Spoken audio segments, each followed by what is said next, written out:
Welcome to Math 201, where we dive into the Module 3 assignment. It's all about the Benjamins. We explore the fascinating world of compound interest and investment strategies. In this module, you'll learn how to apply compound interest formulas to real-life investing scenarios.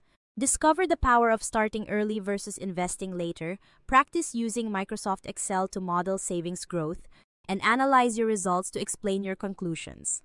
Before you begin, it's crucial to follow these important Excel instructions. Use the provided Excel file, which is pre-formatted with built-in formulas. If you're using a Mac, be aware that some features may not work properly. For best results, use a Microsoft computer with Excel installed. Always save your file with your name before submitting. Okay, imagine you and Benjamin just turned 22 and are discussing retirement savings. Your company offers an 11% interest rate compounded semi-annually. You both invest in the same portfolio but follow different strategies. Benjamin invests annually from age 22 to 29, while you start investing annually at age 30 until age 65.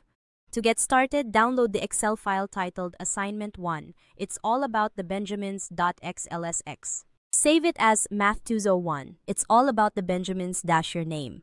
Complete the Excel file with calculations and written analysis, then upload your file to Blackboard Module 3. In Part 1, you'll choose an amount between $1,000 and $10,000 as your annual investment. Enter the chosen amount in the green box.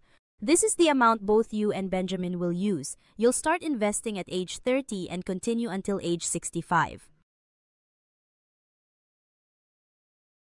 In Part 2, Benjamin invests the chosen amount yearly from age 22 to 29, making 8 payments. He then stops investing but lets his money grow until age 65.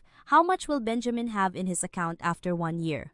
Use the compound interest formula and show all your work in the box. Remember, the investment earns 11% interest, compounded semi-annually as offered by your company. Part 3 requires no input from you. Once you enter your chosen investment amount in Part 1, Excel will automatically fill in the tables for both you and Benjamin. Simply scroll down to review the results and use them for your written analysis. Remember not to delete or overwrite the formulas. In Part 4, follow the instruction to create a line graph using the data provided. Use the columns showing your age, Ben's account value, and your account value highlighted in blue. Select the entire table of blue cells.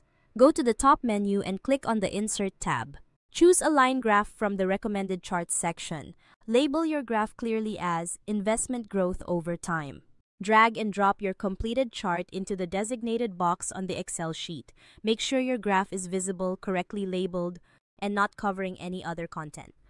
Part 5 involves a final analysis where you'll answer 3 questions using complete sentences.